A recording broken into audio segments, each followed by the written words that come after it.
और हम यहाँ पर उसको बाहर दिखा रहे हैं। इसके बारे में जरा सोचें। दूसरी बात, जो वीडियो आप जिसका जिक्र कर रहे थे मैं वही दिखा रही हूँ। ये कोलकाता में उस स्कूल के बाहर का दृश्य है, उस स्कूल के बाहर का जहां स्ट्रांग रूम बनाया गया, यानी ईवीएम को रखा गया। और वहां बीजेपी कार्यकर्ताओं ने आरोप लगाया कि टीएमसी के लोग गलत तरीके से मौके पर पहुंचे। और तस्वीर में जो गाड़ी दिख रही है ये टीएमसी की प्रचार गाड़ी बताई जा रही है। और बताया क्या कि ये प्रचार गाड़ी वहां क्या कर रही थी। गाड़ी जावे ना, गाड़ी जावे ना, ना गाड़ी खोलो, गाड़ी खुल दो रे, गाड़ी का क्या है? ये काउंटिंग एजेंट है, गाड़ी जावे ना, काउंटिंग सेंटर के बाद टीएमसी का गाड़ी क्या कर रहा है? गाड़ी खोलो। अब आपने सुन लिया वो क्या कह रहे हैं। वो कह रहे हैं कि गाड़ी खोलो, ये टीएमसी के काउंटिंग एजेंट्स हैं, ये कैसे पहुंच गए वहां पर। अब देखिए, मैं तो ये कहूंगी कि अगर हंगामा होगा तो दूसरी तरफ से भी पलटवार आएगा। अब ये पलटवार उसी तरह का लग रहा है। देखिए स्वयं प्रकाश जी, मुझे बताइए, सतीश जी, उन्होंने कह दिया, उन्होंने कहा कि देखिए हमारे ईवीएम के साथ छेड़छाड़ कर रहे थे, तो उधर भी उन्होंने टीएमसी की गाड़ी पर सवाल खड़ा कर दिया। आप टीएमसी की गाड़ी लेकर क्या कर रहे हैं यहाँ पर, ये भी गड़बड़ कर रहे हैं। हाँ, ये तो टीएमसी का जो गाड़ी वाला दिख रहा है वो उस इलाके में प्रवेश तो नहीं कर सकता। हाँ। मैं आपसे बहुत सांकेतिक रूप में एक सवाल किया था जी। कि क्या टीएमसी वाले इतने स्ट्रांग हैं कि स्ट्रांग रूम तक पहुंच जाएं, है ना। ये छल प्रपंच चलता रहता है। अभी अगर ये आप कह रही हैं तो थोड़ा पक्षपाती मैं लगूंगा। बीच में एक और वीडियो आया था, कहा गया कि बीजेपी के सिंबल पर इत्र लगा दिया गया, टेप लगा दिया गया जिस दिन वोटिंग हो रही थी। वो वीडियो कहां से निकला, ये मुझे आज तक समझ में नहीं आया, इसका जवाब नहीं मिला अभी तक। इत्र लगा दिया गया, उन्हीं बूथों पर रिपोलिंग हुई।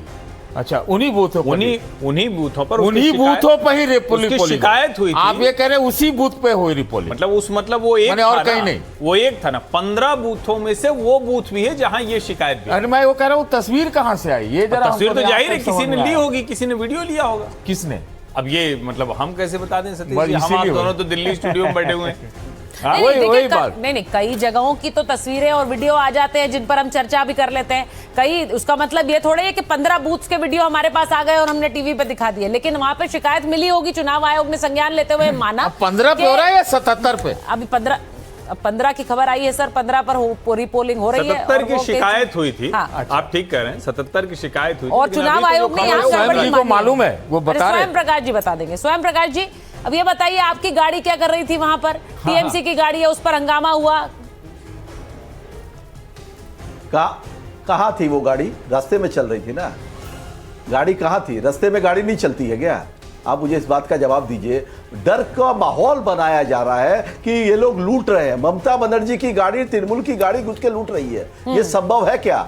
आपके इनकाउंटर स्पेशलिस्ट आ रहे हैं बंगाल में, चप्पे चप्पे से तृणमूल कांग्रेस के झंडे लगाने वाले लोगों को आपने उठा के जेल में रख दिया, चुनाव तक उनको नहीं आने दिया। आपको डर इतना ज्यादा था आपके अंदर में क्योंकि आपके पास कार्यकर्ता नहीं है। अर्जुन सिंह, पवन सिंह जैसे नेता अगर वो तृणमूल कांग्रेस के कार्यकर्ताओं को, बच्चों को धड़ाधड़ मार रहे हैं, साथ में केंद्रीय वाहिनी का सपोर्ट लेकर के ऐसा चुनाव कराया आपने, उसके बाद भी आपको डर है और इसीलिए आपने ये ईवीएम टेम्परिंग वगैरह ये सब जितने षड्यंत्र है करने की कोशिश की जा रही है। हम रक्षा कर रहे हैं। बंगाल में जिस तरह से आपने वोटों के अधिकार छीनने की कोशिश की, हम सुप्रीम कोर्ट के पास गए। देखिए, चुनाव से पहले इस तरह के आरोप मत लगाइए। 4 मई दीदी छा गई, ये नारा आप ही लोग दे रहे हैं ना।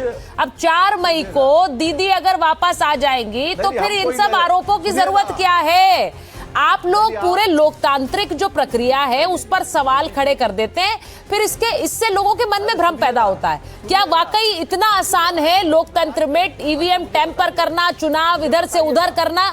ये भ्रम की स्थिति हो जाती है। विजय शर्मा जी, आसान नहीं, संभव। देखिए सुचरिता जी, सबसे पहले मैं पलोई जी से एक रिक्वेस्ट करना चाहता हूँ। प्लीज करिए। कि ये लोकतंत्र को मजबूत करने का पर्व था, कमजोर करने का नहीं था। चुनाव आएंगे जाएंगे, हार जीत होंगी जाएंगी। 2021 में हम हारे थे, हमने कभी इस तरह की जो सड़क छाप राजनीति नहीं की। अब आप मुझे बताइए क्या गलत? 2024 में भी हारे हैं, 25 में भी हारे हैं। अरे भैया, अब हम जीत रहे हैं, हम हारे हैं। हमारे दो मेंबर 24-25 सब में हारे हैं भाई, 21 में भी हारे हैं। हमने चुनाव आयोग का अभी भी हारे हुए हैं, हमेशा अभी भी हारे हुए हैं। लोकतंत्र में विश्वास करते हैं, आप की तरह नहीं करते हैं।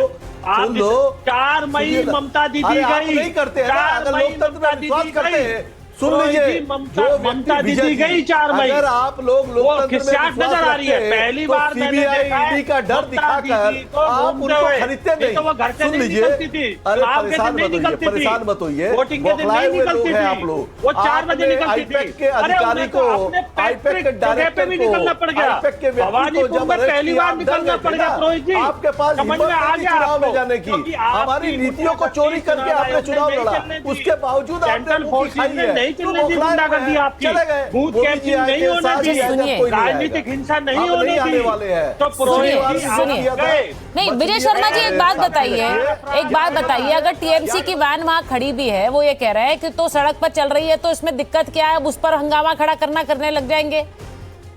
नहीं सुचरिता जी, भाई चुनाव अभी खत्म हुआ है, प्रचार गाड़ियां तो घूमेंगी, इधर उधर कल घूमेंगी, कौन सा उनमें चुनाव से था? कई पोलिंग बूथ के पास भी होंगी, तो उसमें क्या अरे है? बंगाल के लोग कम पड़ गए क्या? गुजरात से प्रजापति को आके कल यूट्यूबर कौन सा बनना चुनाव था पड़ा। सुचरिता जी? यूट्यूबरों बताइए, को कल बुला कौन सा करके चुनाव बंगाल था? में राजनीति कर रहे हो। कल कौन सा नहीं, चुनाव नहीं था, लेकिन जो प्रचार गाड़ियां बनी हैं इस दौरान, आपने भी बीजेपी लिखकर बीजेपी की गाड़ियां दौड़ाई होंगी पूरे बंगाल में, तो वो अब चुनाव के खत्म होते ही तो गाड़ियां एकदम गायब नहीं हो जाती ना सर।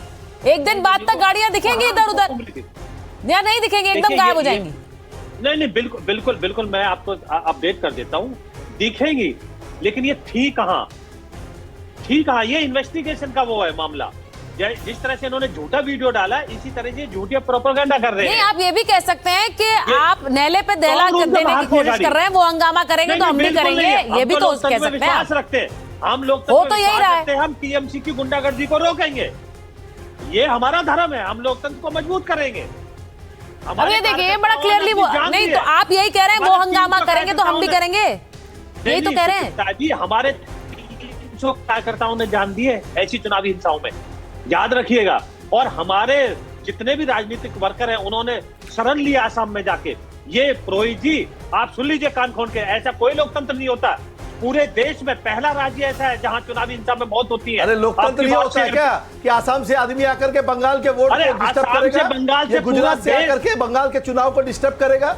गुजरात से आया है ना व्यक्ति, वो यूट्यूबर कल जिसने वीडियो बनाया, जिसके बारे में बकबक कर रहे हो, वो यूट्यूबर गुजरात से या बंगाल की धरती पर क्या कर रहा है? चुनाव के बीच में काउंटिंग का फेज चालू है और 100 मीटर में खड़ा है, 100 मीटर में खड़ा है, वो कोई घूमने नहीं आया, हावड़ा पुल देखने नहीं आया है, वो चुनाव को अच्छा ठीक है, एक सेकंड। अब देखिए भाई, एक मिनट, आप लोग लड़ाई, आप लोग जो बात कर रहे हैं, मुझे लगता है आम लोग क्या सोचते हैं उनके ऊपर भी सोचिए। जो लोग वोट करके आए हैं उन्हें लगेगा कि भाई हमने तो वोट कर दिया, यहाँ टैंपरिंग हो जाती है, यहाँ पे तो वोट बदले जाते हैं और उसके बाद क्या हो जाता है पता नहीं। तो ऐसा अगर लगने लगे लोगों को, तो लोगों का तो वोटिंग पर से विश्वास उठ जाएगा। मुझे लगता है हर्षवर्धन जी, दिस इज, ये आम आदमी जो घर पे बैठ के देख रहा है वो कहेगा हम कुछ भी वोट दे दें, जो टैंपरिंग कर लेंगे, सरकार बना लेंगे। क्या ये हो रहा है इस देश में? नहीं, देखिए इस पर तो गंभीरता से बात की जानी चाहिए। आज तक एक भी प्रमाण ऐसा नहीं कि किसी तरह की कोई गड़बड़ ईवीएम के साथ हुई। और इसको अब सब मान भी चुके हैं, लेकिन चूंकि एक तरीका होता है, और अगर ईवीएम में गड़बड़ हो रही होती तो कोई कल्पना कर सकता है कि 3 से 77 भारतीय जनता पार्टी पहुंचती, वो 177 क्यों नहीं पहुंचती? भारतीय जनता पार्टी 2019 में 18 थी, 2024 में 12 पे क्यों रह जाती? स्वयं प्रकाश जी अपनी पार्टी के बड़े अच्छे प्रवक्ता हैं, थोड़ा उत्तेजित हो जाते हैं तो कई बातें नहीं समझ पाते कि क्या बोल रहे हैं।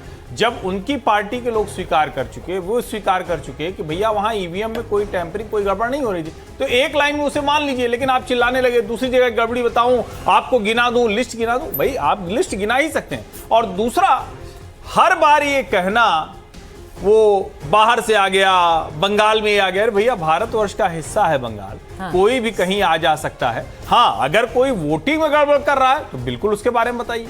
अगर कोई वहां पर जो वहां का मतदाता नहीं है, गड़बड़ कर रहा है, उसके बारे में बताइए। लेकिन आप ये बार बार जो आप लोग कहते हैं ना, ये ठीक नहीं है। आप बार बार देश के दूसरे राज्यों को, लोगों को इस तरह से चिन्हित करना और इस तरह से कहना, ये स्वयं प्रकाश भाई ठीक नहीं है, खतरनाक है। ये आप लोग राजनीति में जो काम कर रहे हैं ना, ये गलत काम। आप तो पीएम और अमित शाह को कह देते हैं ये बहिर्गतो हैं, ये तो गुजराती तो आ गए हैं। अरे भाई गुजराती है, इसमें कोई कहने की बात है? गुजराती मतलब भारतीय है, बंगाली मतलब भारतीय है। वाला दाव तो इस बार भी है। ये व्यक्ति जो ये कहा गया है, पर ये कहा गया ना सर, ये दीप प्रजापति नहीं, क्या किया इसने? ये जो दीप सुन लीजिए ना, ये दीप प्रजापति को देखियो ना, पहले रुक जाओ। ये दीप प्रजापति है, ये भारतीय जनता पार्टी का नेता है, और 100 मीटर में ये क्या कर रहा है? चुनाव खत्म हो गया 29 तारीख के बाद में, इसका क्या काम है? मुझे इस बात का सवाल दे दीजिए, जवाब दे दीजिए। और इसकी गिरफ्तारी क्यों नहीं हुई? मेरे एक ड्राइवर, मेरे मित्र महेश शर्मा के ड्राइवर पोलिंग वाले दिन उत्तर प्रदेश का वोटर है, उसको गिठा करके एक दिन पहले जमा कर लिया थाने में, और ये व्यक्ति गले गले में चिल्ला रहा है, और भारतीय जनता पार्टी के लोग इसे हीरो बना रहे हैं। एक लाइन कि वन इंडिया, सुन लीजिए, वन नेशन की बात करते हैं, one India one nation. Harshvardhan ji देखिए, बंगाल के चुनाव को किस तरह प्रभावित करने की कोशिश की है, हिंदू मुसलमान का नैरेटिव। आप मुझे बताइए कितने अनुच्छेद का उल्लंघन हुआ है और क्या कार्रवाई की है? अगर लाइव स्ट्रीमिंग चलती है टेलीविजन के अंदर में, कहीं चुनाव चलता है, यह अनुच्छेद 126 का उल्लंघन है, मगर हर चुनाव के अंदर में मोदी जी करते हैं। कोई बोलने वाला है इस देश के अंदर में? कोई सुनवाई है? सुप्रीम कोर्ट संज्ञान नहीं ले रहा इस मैटर के अंदर में। उनको भी संज्ञान स्वतः लेना चाहिए कि ये आदमी, ये मुद्दा जो है, अगर एक जगह वोटिंग चालू है और दूसरी जगह से भाषण आ रहा है, महिलाओं पर ज्ञान, अरे महिलाओं को आरक्षण दे दिया होता। स्वयं प्रकाश जी, बंगाल की, ये आप पॉलिटिकल रिफॉर्म की बात कीजिए। आज के समय में एक चरण के समय दूसरे चरण पे कोई जाए या न जाए, या उतने समय तक देश का प्रधानमंत्री कहीं नहीं जाएंगे, ये तय करेंगे।